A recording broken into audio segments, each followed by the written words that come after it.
اللہ الرحمن الرحیم۔ السلام علیکم۔ بولتا کالم کے ساتھ آپ کا ہوسٹ لئی کمالی آپ کی خدمت میں حاضر۔ اسلامی جمہوریہ پاکستان 14 اگست 1947 کو قیام عمل میں آیا۔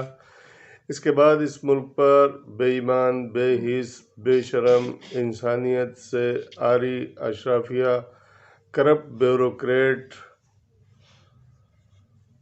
جاگیرداروں، وڈیروں، سرمایہ داروں سے مل کر ملک کی معیشت کو اور ملک کی سیاست کو یرغمال بنا لیا۔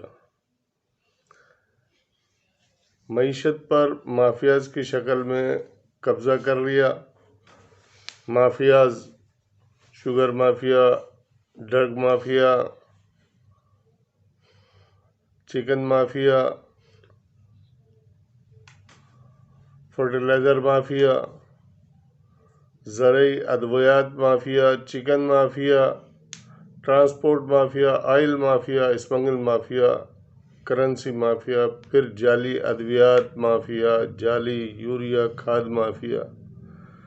گویا کہ مافیاز کی ایک طویل فہرست ہے جو اس ملک میں بااثر لوگوں کے زیر سرپرستی چل رہی ہیں اور ملک کی جڑوں کو کھوکھلا کر رہی ہیں۔ اگر میری رائے سے اتفاق رکھتے ہوں تو میرے بولتا کالم کو شیئر ضرور کیجیے گا اور بیل آئیکن کو پریس کیجیے گا۔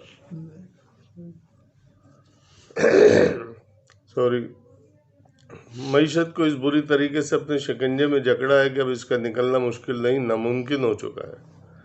اب ایک نظر سیاست جمہوریت پر ڈال لیتے ہیں۔ کسی غریب لوئر مڈل کلاس یا مڈل کلاس پاکستانی الیکشن میں حصہ لینے کا سوچ بھی نہیں سکتا۔ سیاست کو اشرافیہ کی گود میں ڈالنے سے قبل پاکستان کی تمام سیاسی نرسریاں پری پلان ختم کی گئیں۔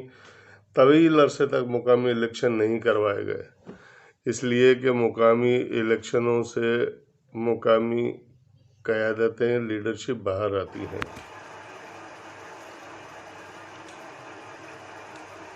متوسط طبقے کی لیڈرشپ باہر آتی ہے، اسے ختم کر دیا گیا۔ تمام سرکاری، نیم سرکاری اور غیر سرکاری اداروں سے لیبر یونینز کو ختم کر دیا گیا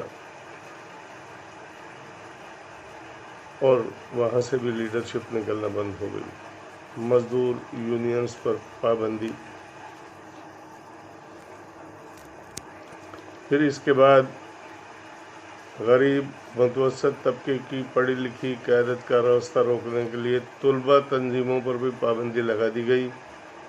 پھر یوں سیاست کو بانجھ کر کے دو خاندانوں کی جھولی میں ڈال دیا گیا، جس کا نتیجہ انتہائی خوفناک مہنگائی کی شکل میں غریب عوام کو بھگتنا پڑ رہا ہے۔ بھوک، افلاس، تنگ دستی پورے پاکستان میں ڈیرے ڈال دیے ہیں۔ مہنگائی کا عفریت انسانی جانوں کو نگلنے لگا ہے۔ کہیں حوا کی بیٹی کی عصمت نیلام ہو رہی ہے، کہیں غربت سے تنگ آئے لوگ بچوں کو فروخت کر رہے ہیں۔ کئی خاندانوں نے اجتماعی خودکشیاں کر لی ہیں، مگر صاحب اقتدار ابھی تک تجربہ در تجربہ کرنے سے باز نہیں آ رہے۔ کلمے کے نام پر اور اسلام کے نام پر مورد وجود آنے والا پاکستان صرف 23 سال میں ان کی تجربات کی بھینٹ چڑھ گیا اور ان کے تجربات کی بھینٹ چڑھ کر 2 لخت ہو گیا۔ اتنے بڑے نقصان کے باوجود بھی ہم نے کوئی سبق نہیں سیکھا۔ مافیاز اور بیوروکریٹس نے اقتدار کی ہوس میں اور ذاتی مفادات میں ملک کی مفادات کو پس پش ڈالتے ہوئے پاکستان کو گرے لسٹ میں پہنچا دیا۔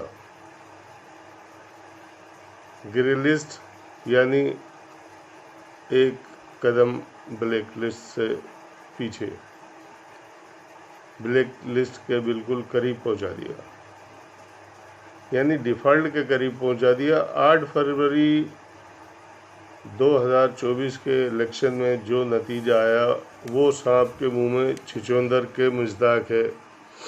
نہ اسے کوئی نگل سکتا ہے نہ اگل سکتا ہے۔ تمام نام نہاد سیاستدان حکومت بنانے میں ہچکچا رہے ہیں۔ گزشتہ 50 سال سے ملک میں حکمرانی کرنے والے ملک اور عوام کے لیے، ملک پاکستان کے لیے کھودنے والے گڑھوں میں گرنے کے لیے تیار نہیں، مگر گرنا پڑے گا، کیونکہ یہ سب انہی کا کیا دھرا ہے اور یہ سب ایک دوسرے سے ڈرے ہوئے ہیں، ایک دوسرے کی انتقامی سیاست کا نشانہ بننے سے خوفزدہ ہیں، کیونکہ انہوں نے آپس میں ہی اتنی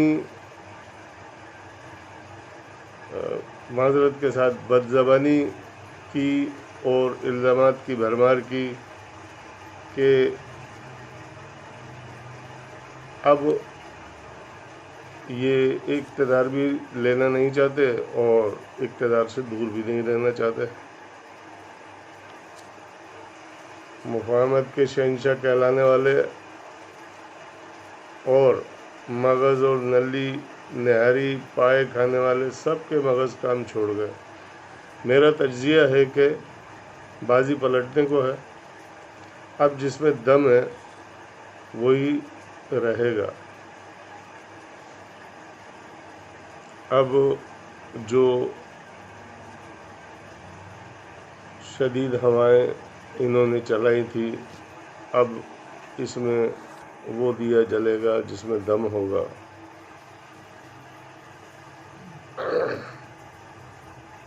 مفاہمت کے بادشاہ بس ایک صوبے تک محدود رہ جائیں گے، کیونکہ اس صوبے میں ریاست قائم ہو چکی ہے۔ سیاست کی حقیقت، سیاست کو یرغمال بنایا ہوا اشرافیہ نے کرپٹ بیوروکریٹ کے ساتھ مل کر۔